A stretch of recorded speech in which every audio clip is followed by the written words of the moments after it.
Hello, everybody, and welcome to the Witches' Tea Party Season 2. So I am solo. Elle has returned to Darwin, woo, after her adventures around Australia. And we will be back on air together very soon, very shortly. So I just felt compelled to come on air today because yesterday I settled in court for a family custody issue over our son. And I was talking to the lawyer a lot down the pub because a lot of women are leaving toxic relationships. A lot of marriages are falling apart. A lot of divorces are happening. It's as if the light is being shined upon all of us, and we can no longer hide or cover up things that we don't want to see, right? It's like the torch is being shined and you get to see everything. But that's great because it means it can be healed. So, what can I, little old me, Amanda, bring new to this topic? Because we hear about it all the time. We know what toxic relationships are.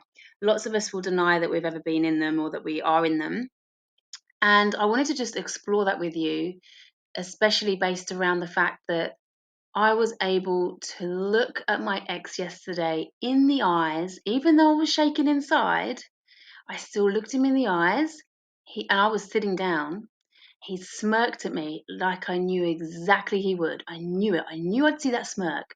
There's no sadness or compassion or remorse. There's absolutely nothing in those beady eyes. It's literally just a smirk, like F you. And you know what? For the first time, I was able to smile right back. And I walked out that courtroom laughing.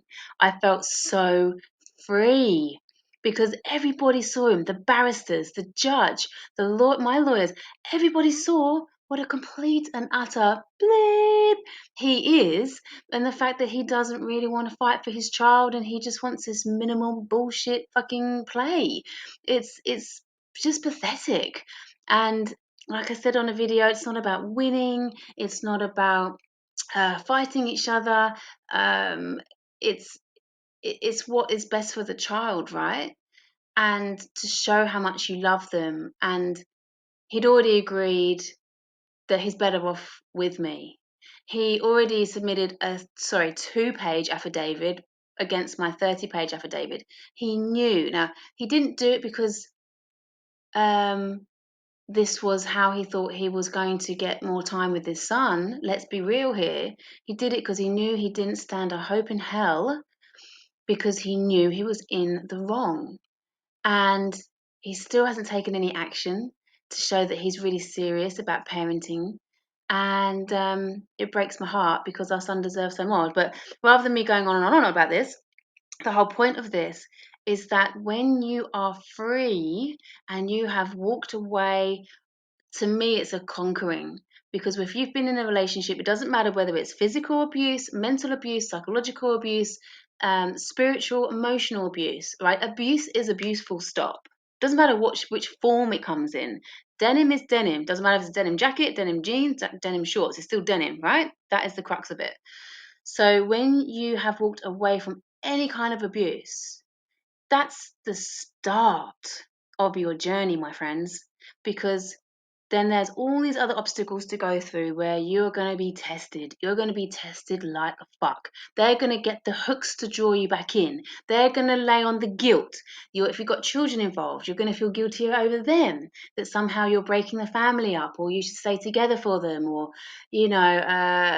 when you are the person with the big, compassionate, amazing heart full of love, and you give and you're doing the right thing, you are the one that's going to feel guilty, right? My ex swans around, doesn't give a shit, because he will never take accountability for his actions or his behavior or how that affects anyone else around him. So it works for him.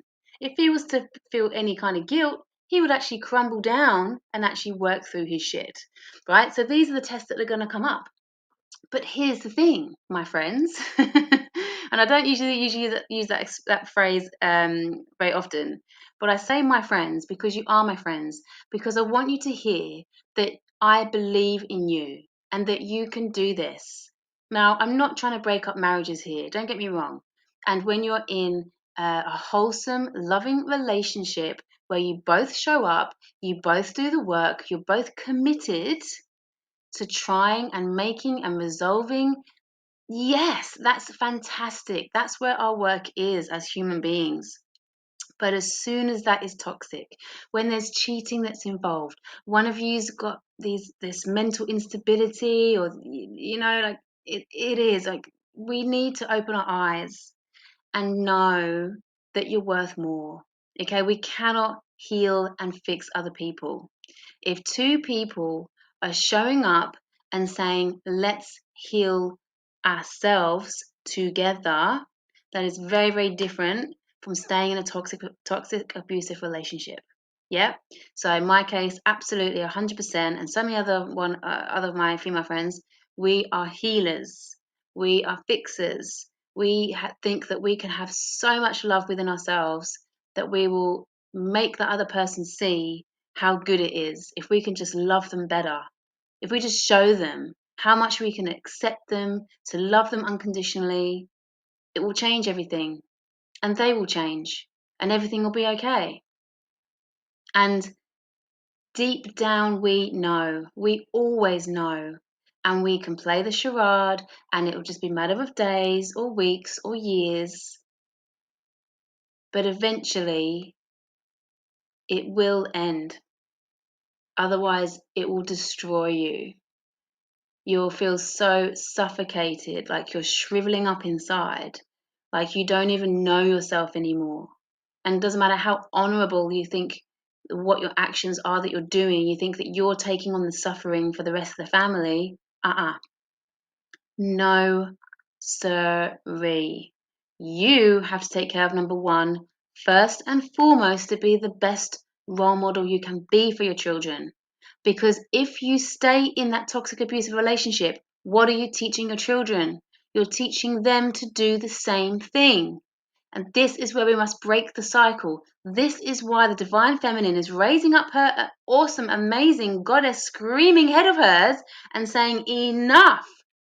Generations before us stayed in really abusive relationships because one, most of the time women didn't get a choice. We weren't able to earn or be independent like men are or like we can now in this time and age. It didn't work. All that happened was that children grew up seeing and it's either way, their mum or dad suffer in silence. And then once the kids have grown up and walked away, even if they've grown old together, they still just look back and go, what a waste. Look what my parents done. It still caused them pain and hurt.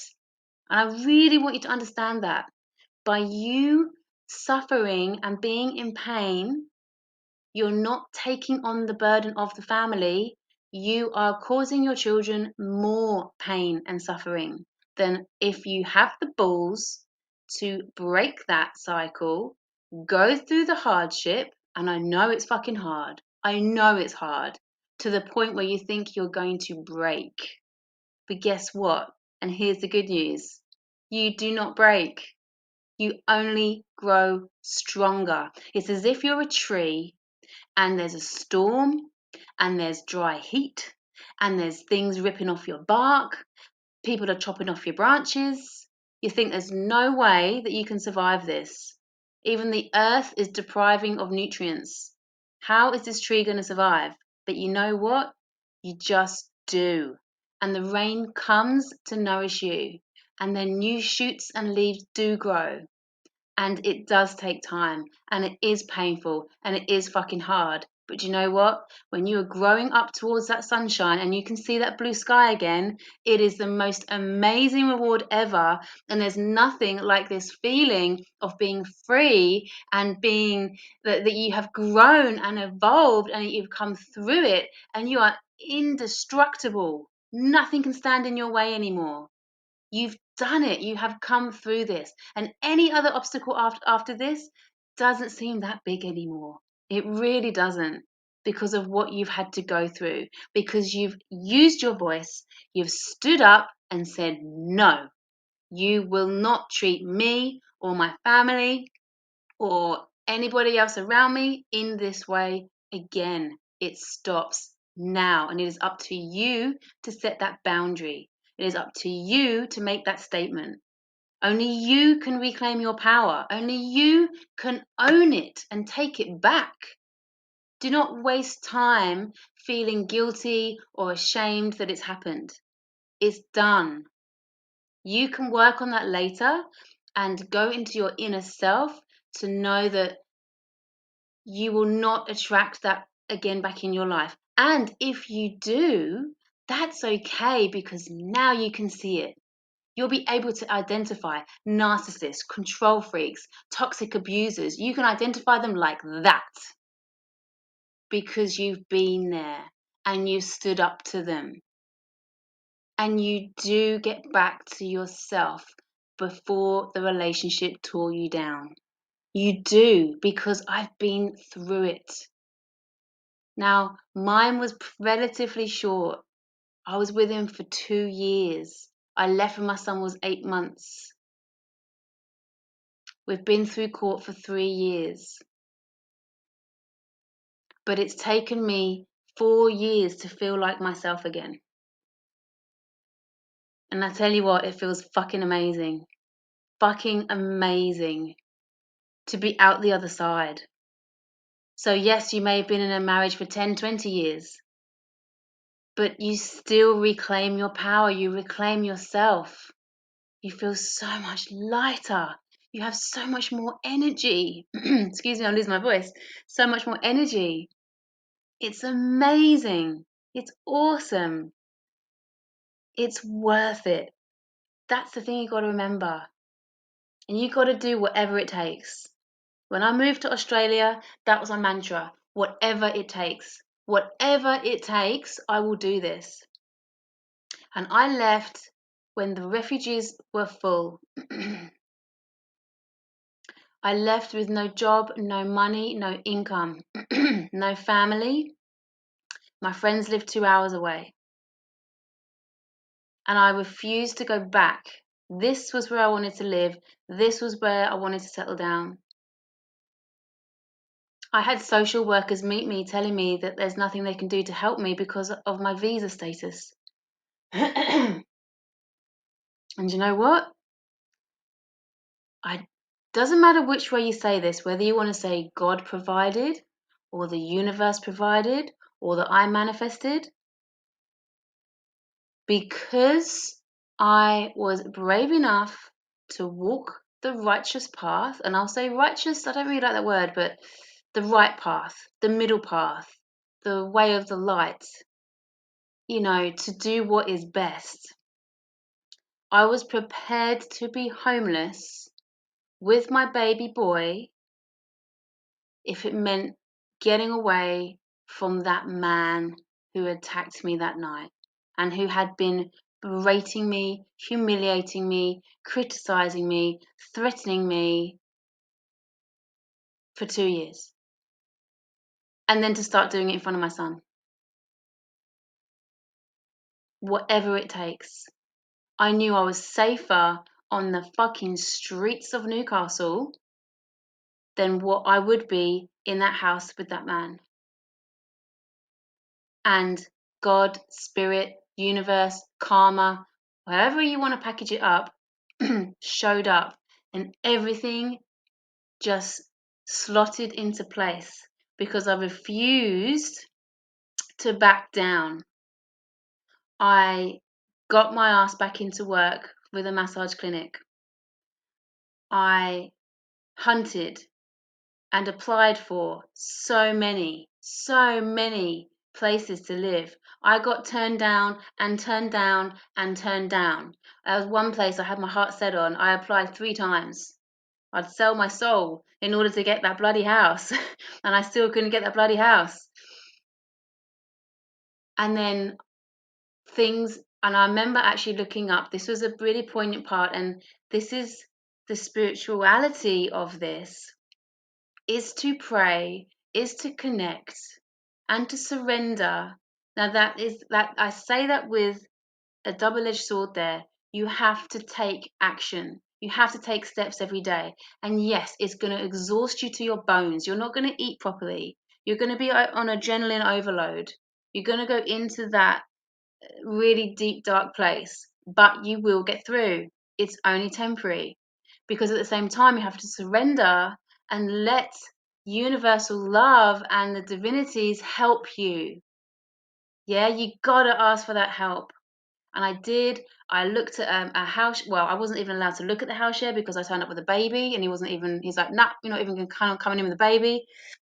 We've never had a baby here. There's like a share of like 6 or 10 people. It was like an old church that had been converted, I think. So everyone had their own studio, and he was like, "Oh no, well you can't even look around because you've got a baby."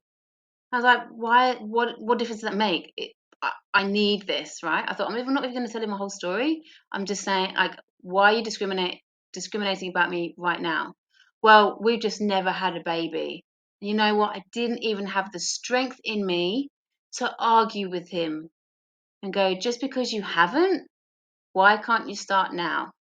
I've got that firepower in me now because I'm strong again. But back then, my eyes welled up with tears and I walked away. I turned the pram around and was like, I'm screwed.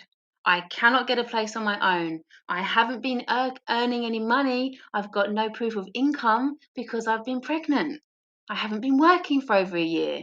I'm at my most vulnerable position I could have ever been in my entire life. As well as being on a temporary visa in the country, the opposite side of the world. My parents didn't give me any money to bail me out. I had nothing. I had no resources. And I literally walked across a park under this big tree, and I literally looked up and said, am I being punished? God, are you punishing me for something? Like, have I got some really fucking bad karma that I'm having to work through right now because I'm all out? I'm all out, and what are my choices? Like, please help me. And then I received the phone call from a nun. Hi, I can help you. You can come and live in this shared house. It's just for women and children. And it's for people with immigration issues. Honestly, it was like, it was. God intervened right then and went, there you go, there's your solution. Because I was big enough and bold enough and courageous enough to hand over that power and go, fucking help me. If there is a God, I've only done this twice in my life. If there is a God, then show yourself to me now. Fucking help, because this is when I need it, right now. And you know what? Both times, I've been given accommodation when I've been out on the streets. Now, I can't say that I'm Christian. I can't say that I belong to any denomination. I'm not Muslim, I'm not Islam, I'm mostly Buddhist. But I believe in all faiths. And I'm sure that's not even allowed. And I'm pagan. I believe in all of them. They are all, I pray Allah, God, Jesus, all deities, every single one of them are valid. And I believe in them. And they were with me when I walked into that courtroom, like 3 years later, walking into that courtroom and facing him and saying, I'm not afraid of you anymore. And you can't hurt me anymore. And everything with our son is actually on my terms. And I get to call the shots as to what school he goes to. I get to be in charge of his health, of his well-being. He gets a slither of time with him. And I believe because that is what is best for Leo, to have that relationship with his father, even if it's not the best one. And I tell you, it takes all the courage and bravery in your heart. You are tested to the hilt. Because when you put that faith and trust in whatever you want to call it, in spirit, in the universe, in justice, in God, Mother Gaia, whatever you want to resonate with, it does show up. It really does. And any situation that you've been thrown into, you can turn around. Believe you me. Look at Teal Swan. She's been abused in nearly every single fucking which way any person could be abused. She's gone through a lot more shit than me. And she's up on stage and she's speaking about it. I love her so much. Regardless of what, there's always haters out there and all that stuff. But man, for a woman to come through all the things that she's gone through and to be able to speak about it and to help other people. Hello, if you've just joined.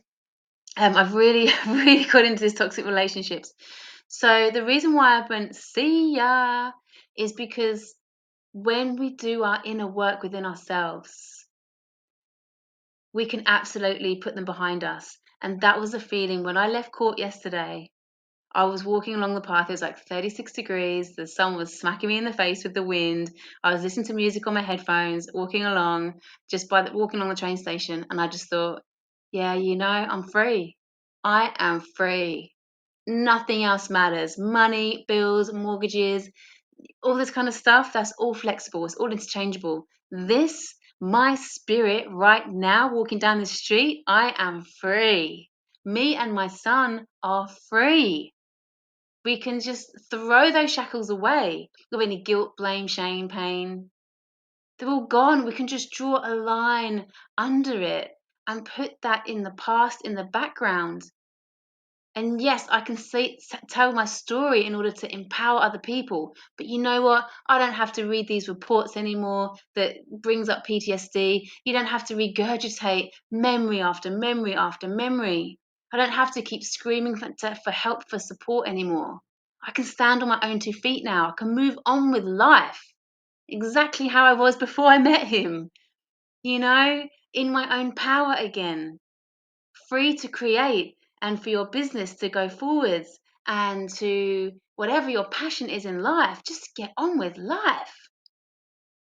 And anybody else that comes into your life, whether they're a friend or a colleague or a romantic relationship, if they are not matching at that level of vibration, you can simply say goodbye. I know colleagues is a little bit more difficult. I'm just going to take a bite of this triple chocolate fudge cake. That I'm eating to celebrate. Oh my gosh, absolutely amazing.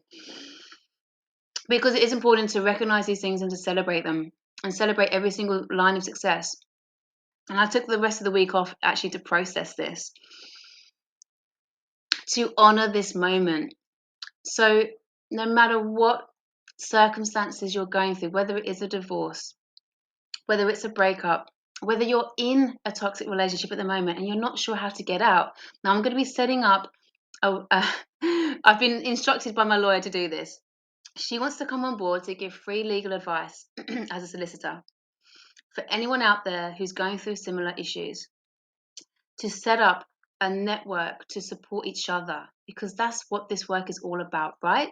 We're here to help and empower and heal each other. I say heal each other in the sense that we're not fixers, right? Going back to what I said at the beginning. But to know that you're not alone. You're never alone. And I'm telling you something, as an English person in Australia going through COVID, I was on the phone to the English embassy saying, please help me. I need your help because Australia isn't giving me any help and I'm English, stranded in this country with a baby. And they said, yeah, but your son's Australian. We can't help you. And then going back to Australian government and saying, please help me. I've got an Australian baby who's a citizen. And they're going, yeah, but we can't help you because you're the mum and you're English.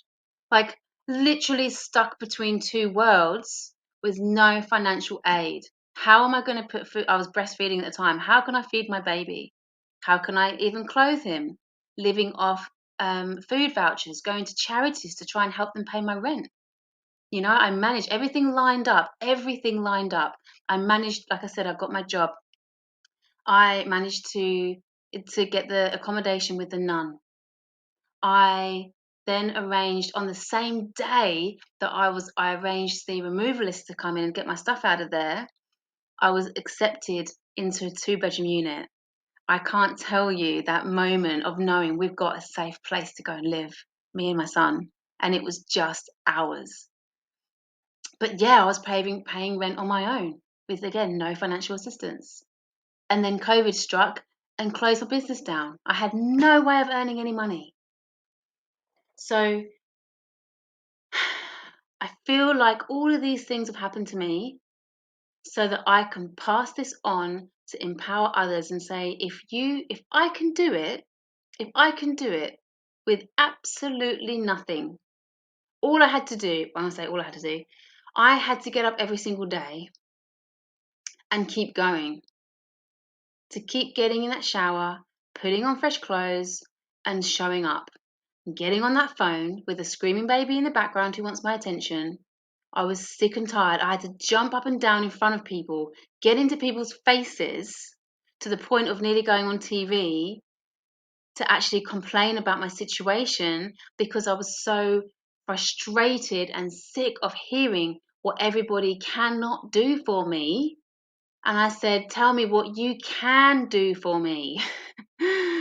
I need to know, what can you do? And they would say, what service do you want? And I'd say, all of them. All of them. I need any service you can give, any help you can give us. You know, I was completely on my own. And I never saw myself as a victim. I just had to keep problem solving and how do I get out of this situation? How do we pay the rent? How do we make sure we stay in this safe place? How do we make sure that we put food in our mouths, the minimum amount of food so that I can survive? Whether that meant ship food and in tins and whatever, donation food, it was food, right? To keep us going. And I had come from a privileged white background with a good education and a time when I was buying organic vegan stuff. You know, it was a very big come down and reality check. But I'm not there anymore. And I have got a 3-bedroom house with a really cool car and 2 businesses that I'm growing. And it's all because of the spiritual work, the spiritual faith and trust. And it has been so hard, but it is worth it, everybody. And remember, being stuck in a toxic relationship, not only is it destructive to you, if you have children, it's destructive to them, but you're also facilitating your abuser. Now, that's taking this to the next level of psychology here. When we stand up to an abuser and say no, we are giving them the opportunity to work through and realize their stuff. Now, it's up to them if they want to do that. My ex never will. Never, ever, ever. And I'm sorry to say, it'll probably be till the day he dies and takes his last breath that he might just get it, and he'll be reincarnated and he'll come back again and again and again in the next lifetime until he does get it. And I, for one, as much as I love this life, do not want to come back again. If I come back again, I like to be reincarnated as a cat. 100% a cat with very rich people, so I can just sleep on the bed and purr and get fed, maybe go out for a little run and come back and sleep again. Very, very happy with that. Thank you very much. And the fact that you can walk away from chaos energy. And I want to give you this beautiful illustration, which was real and it's very metaphorical. And it was last week when I was really psyching myself up for this court. And I did like one session, I did 20 minutes on the boxing pads. You know, I was really like, oh, I have the tiger, really focused. I was feeling really strong. And another day I was on the treadmill. Now, I had recently dated somebody who was still just as toxic as my ex, if not 1,000 times more, because he was under the guise of spirituality. So a spiritual narcissist is worse than your average everyday narcissist because they know even better the hooks and the language to draw you in, and you really want to believe in them and go, no, no, no, no, you know, they're doing the work, they're saying all these things, but mama mia, oh my gosh, the things that were coming out of his mouth, and my intuition was going off. After 2 or 3 days, it was going off. It was like, get away from this man. He is bad news. He is dangerous. Now, picture me. I'm on the treadmill. Beautiful sunny day. I'm looking out the window. I've just said goodbye to this guy. I'm running, and I'm running as fast as my little legs can carry me. My heart is beating as fast as it possibly can, especially being at the age of 42. And I was thinking, I'm done. I want to leave all this behind me. I'm done with these toxic people, these toxic relationships, this chaos fucking drama. I'm done. I'm running away from it, literally running away from it. And I was imagining this person standing behind me, as well as my ex. It's like after this court is done, that's it. See you later. I'm running away from you. And what I'm running towards, I had in my head the words stability, sensibility, reliability, consistency. That is what I'm looking for in my next partner. And that is what I need to show up with myself in the relationship with myself first before I can meet that person. Yeah, you see how that works? So becoming the person or becoming the partner that you want to draw in, you know, sticking to my own boundaries and setting them, being consistent with my actions and my words, having that calm centeredness. Run away from that chaos drama. Sometimes it can come under the cover, or it's undercover. Oh, sorry, I'm saying the words out. It's under the cover of exciting, and we all know that when we're young, and it's very lusty. It's the bad boy image. They're exciting, but really, that's just danger. It's drama. It's danger. It ain't good for us. Run away from that, lovelies. Run towards what is wholesome and healthy and light. That's what we give to our children, and that's the role models we need for our children.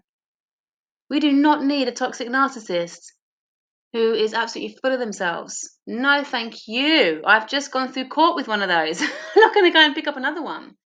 And that was another reason why the universe sent that person into my reality. Or that's another reason why I drew them into my reality, so that I could identify them, confront them, and say, get fucked. Excuse my language.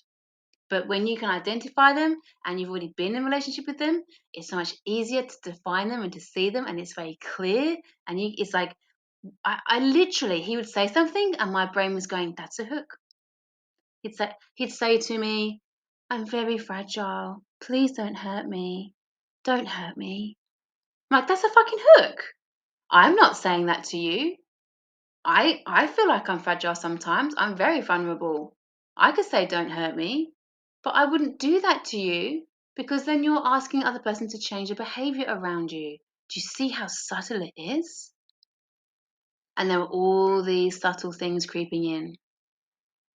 And when you clear that up, you clear it up, clear, clear, clear, clear, clear, and your energy is clear and vibrating high, that's when you attract in exactly the same, resonating with you, the soul that resonates with you, clarity, light, wholesome.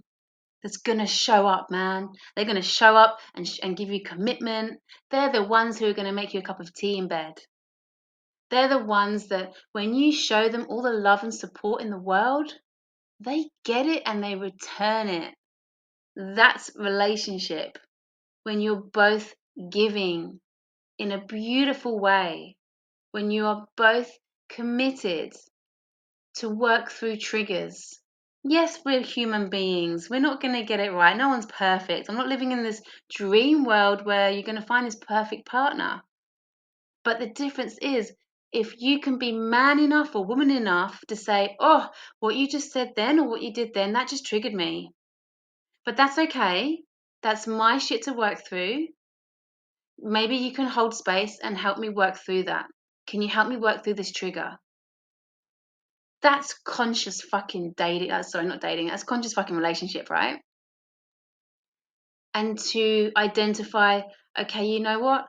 I don't feel like that's my trigger. This is your shit here. So you know what I'm going to do? With all my love and compassion, I'm going to hold space. I'm going to hold space and provide what you need to work through this so you can heal yourself. Can you see how different that is to saying, I'm just going to love you so much better so that I can heal you? And the other person taking and taking and taking and taking and taking. That's not the same thing. We're taking accountability and saying, this is my shit, I'm going to own it. But as I'm in partnership with you, can we work through this together? and you evolve and you grow and you enlighten together.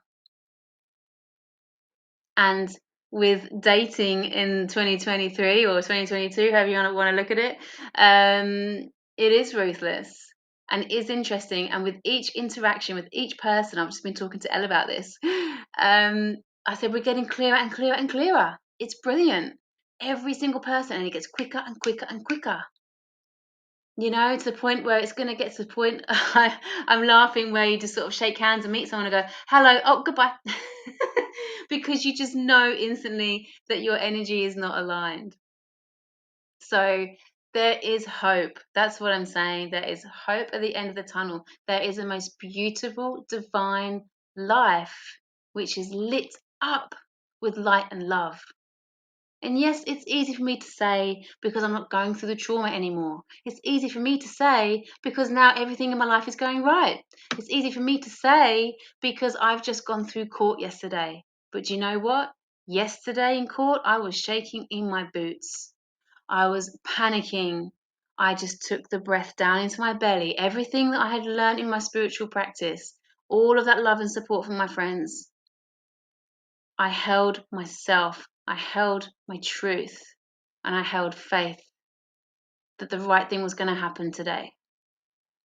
And breathing into that belly, staying relaxed, and I actually found myself holding my breath a few times in the courtroom, and my eyes did well up, and that was okay. As soon as they said my son's name, my eyes welled up, because it was very personal then. And then right towards the end, when they were concluding, and the judge said something really beautiful, and the fact that well done to everyone for putting in all the work, and the fact that we can now go home and say to Leo that we've come to an arrangement, and that this is going to be the best way forward for him. And we had the best evening. We had the best evening, and there's so much love, and it comes from all the trauma. It's such a catch-22. It's a double-edged sword. It's having to go through so much pain and darkness in order to experience so much joy and love. It doesn't seem right, but it is the duality that we are living in right now, and it is what we chose to incarnate as in human beings on planet Earth. And whether you believe that or not, it is what it is. And you're still here and you are human. So that's what we get from spirit. That's what a lot of us in the community agree on. We incarnate here it's in order to evolve or grow. And if we don't, we're going to come back again and again. So best get on and do the work now so you don't have to come back. And it's worth it. It's just like studying for a qualification, Get that certificate in your hands, and all that hard work is worth it.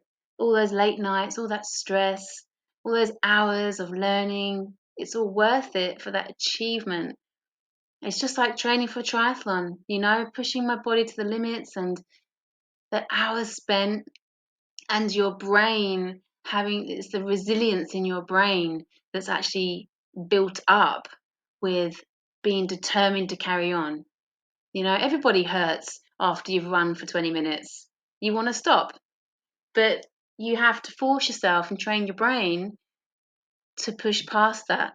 And then once you've done that over so many years, it disappears. So now I'll run for 30 minutes and love it, and there's still moments if I'm doing a sprint, you think, oh, balls to this, I just want to go home. Oh, I don't want to run anymore, I've had enough of running.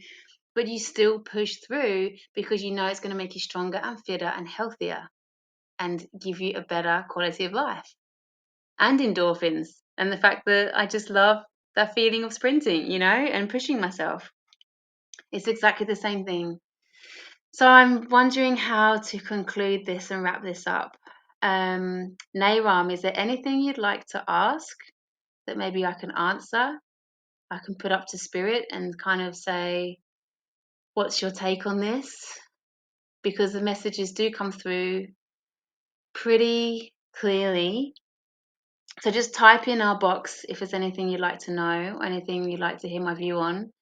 And actually, my lawyer loved this post that I did. So you'll find it on the Sacred Love Queen. Did I put it on here? Yes, it is. The Sacred Love Queen. I'm on Telegram. If you have a channel, if you're on there, then I can subscribe you to my channel, or Instagram and Facebook. I'll just read this out to you because this was inspired by a beautiful artwork that was sent to me. And it's fundamentally a man and a woman hugging. And then the woman is just kind of melting into the man and feeling really rested and assured. So I wrote this. And gender identification aside, this is just very basic man and woman. We can translate that to feminine or masculine. What every woman wants is to feel safe enough to express her deepest, darkest, and innermost fears, apprehensions, doubts, trauma, despair, pain, and hurt, so it is released and transmuted into love. To be seen, to be heard, to be held, without judgment or persecution, without risk of having her words used against her later on, her softness to be cherished, her vulnerability honored, for courage to open up, for her wounds to heal and repair. Showing up in conscious relationship is hard. It requires compassion, patience, capacity to work through your own triggers, strength to hold space without your own stuff or ego interfering, respect for the other person's boundaries and limits, and commitment to stay.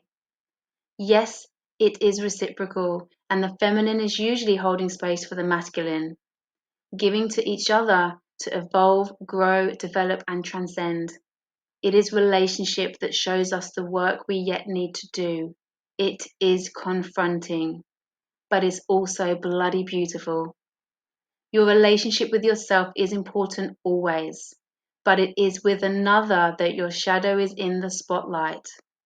Let your insecurities show up and be cleared. Let yourself be loved to receive wholesome, supportive affection. Be gone to toxic dramas of chaos and revel in the embrace of unconditional, pure love consciousness. This is the teaching of real Tantra. So I'll leave you with that beautiful note because it is about honoring and seeing and holding each other. And that's intertwining masculine and feminine. We both have each other within each other, the masculine and feminine within each other, right? And we all need help and we all need support. And I've had to get up in people's faces and shout to the hilt and say, I don't care what you think of me. I need your help. I've had to swallow my pride. I've had to learn what humility really is and say, I need your help. And do you know what the amazing thing is? People who I have least expected have shown up and they have helped. And there has been so much love and support in my life. It has dumbfounded me. And people I thought would be there have not been. And people who I thought were just on the peripherals, man, they fucking showed up. And in so many different ways, whether that's supportive words of encouragement, whether that's driving for 2 hours just to come up and hold me whilst I cry, whether that's just this constant energy of love, they have shown up. And I now know that I'm never alone. And even when we're alone, we're never alone. And I tell you what, I also drew these amazing cards the night before court. The one that jumped out was Holy Spirit. And I felt like you can't get any bigger or better than that, right? Expect miracles. And I also drew Mary Magdalene, which I really resonate with. I really love Mary Magdalene. Then I was thinking of Kali, the Hindu goddess Kali, I work with very closely in my Tantra work. Could you believe I drew the Kali card? Just like magic. So those who don't do cards, it's so hard to describe how powerful they are. And you do, it's right there. So Kali Ma, she's my goddess. She's the one. And also another one, I can't remember her name, Yuko Ono. She's a Japanese goddess of stillness. So I struggle with that, but that's the stillness where we find the peace, within us. So when we are going through this trauma and this difficult work, really find that place of stillness. And it's difficult when you're exhausted. I really get it.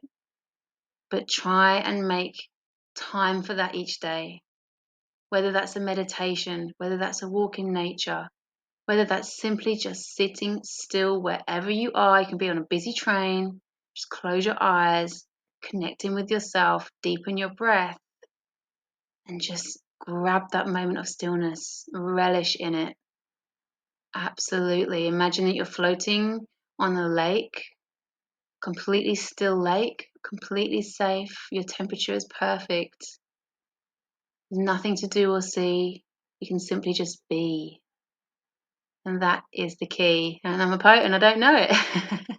So thank you so much for tuning in. Thank you, Nairam, for being here and sending so much love out into the universe, because it really is received back 1,000,000,000,000,000,000 fold.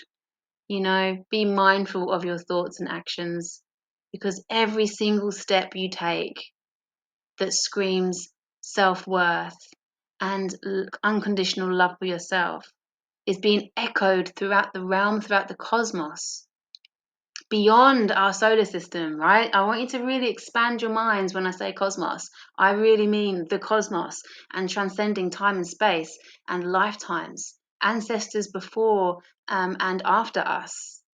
That's the power of the healing that we're doing. This is the grand scape of this. This is not just about our little tiny lives on planet Earth. It is and it isn't. The ripple effect goes out into the entire universe and collective consciousness. So every time you make that step, no matter how hard it is, it feels like you're walking on nails. When you're doing it with the intention of love and for the better for everybody, for the best of everybody, you don't even feel those nails. Is that a good analogy? I'm going to get stuck into my gorgeous chocolate mousse, my triple chocolate fudge cake now, and continue celebrating that the light won over the dark again. And it's going to continue happening. And this is the tipping point of our human existence.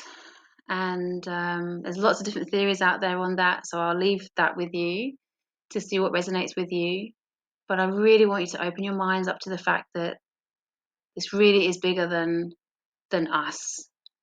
This is the collective consciousness. This is our future generations coming through. This is part of our evolution. And there is no coincidence that so many relationships are falling apart, and that there's a lot of conscious people out there and we're single because we're doing the inner work. It's like the divine feminine's gone, enough. You guys can't fake it anymore. You can't pretend, and it's not okay. So pull your socks up, accept that it's taught you the lessons, and move through it. Okay? I say that with as much love and compassion as you can ever imagine. I believe in you, and you are strong, and you deserve to be in the most beautiful, committed, divine, conscious, wholesome, loving relationship with yourselves and with one another. Mwah. Om Shanti, Om Shanti, Om Shanti. God bless.